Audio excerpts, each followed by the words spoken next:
Hello, in this video we're going to set up the Sci-Fi Carrier Tempest created by MSGDI. You can find a link to this below as a capital ship that you can fly and a capital ship that'll fly along splines as well. In the next video probably we'll set it up as a respawn zone for fighters, which capital ships work in the Space Combat Kit as by default. Well, not by default, you have to add, you select one and go to fighters and you add a fighter there and then it'll spawn them. Alright. So let's set this up as a ship we can fly.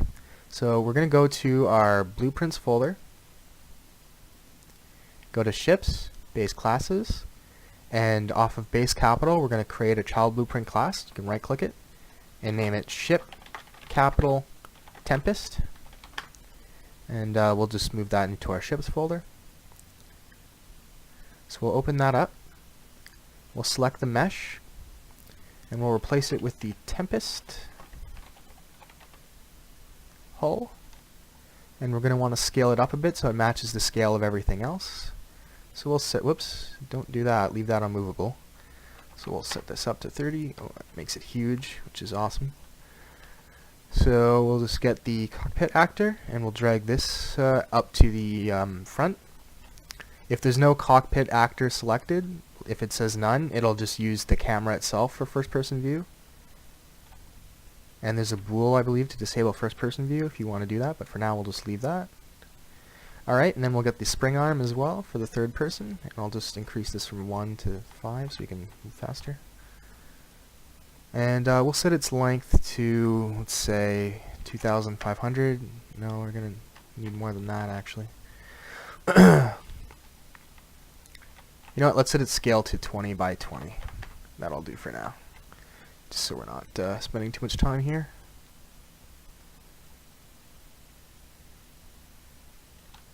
Alright, so that's, you know what, let's make that 3000, and we'll go into the class defaults, and there's max camera distance.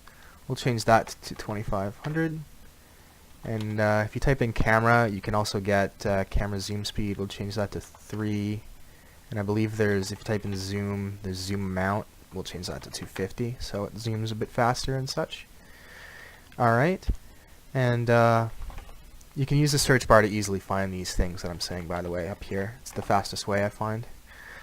And we'll add some turrets as well, so just add child component, child actor, and we'll drag this up here. And we'll make it in Mark 3, so type MK and we'll get 3. And I won't spend too much time adjusting these, but I will give it a few just so it looks cool. So you can hold Control C, Control V to paste them. I'll move some over here.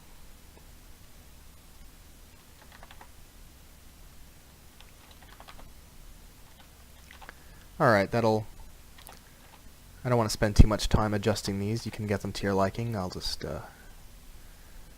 get them so they're at least on the ship. Alright, so we already have a bunch of turrets. So now what we're going to do is we're going to go into the construction script and we're going to go to set skins, sorry. And we're going to get mess to change will be, oh sorry, this is done by default. It's done in the base ship. Ignore what I just said. What we're going to do is go to the class defaults and go to skins. And we're going to add skins. So by default 0 is no faction, so it's the skin that's applied for no faction. That's kind of like a pirate, so we'll use black for that, Tempest black. The second one is the second team, security or police, space cops.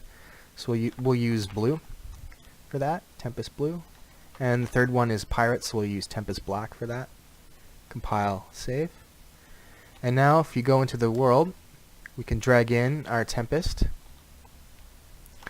And to make it easily flyable, well, first you can see you can change its faction to change its skin. Pirate is that, security is that. And so what we'll do is we'll go to the, you have it in your details, and we'll type in auto possess player, and we'll change that to player 0, so we automatically possess it. And we should be good to go. Oh no, there's one more thing we need to do, one very important thing. We need to go to the mesh, and we need to go to the mesh we added. we're going to open this, or just double click it actually, and we need to create collision, because if you look at default, the collision is, it's actually not that bad. Oh no, sorry, yeah, you can see this is the purple one is the collision. I was looking at the actual mesh. So the collision is huge, that's not going to work. So we're going to change the accuracy of this to 1, and this all the way to the max, 32. The convex decomposition is what we'll use. That'll create a new collision mesh around the model. That'll be more accurate. It's preferable to use this over use complex as simple. You can do that if you have to, but it's recommended to use collision. And this should be pretty accurate, so.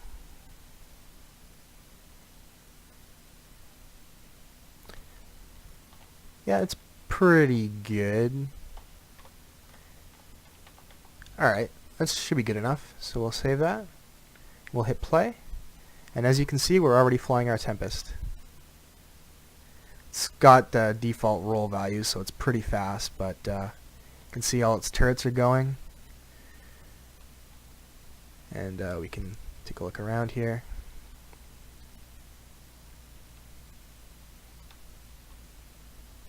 We've got fighters attacking us.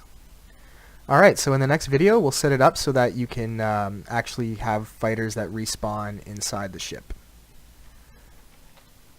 Alright.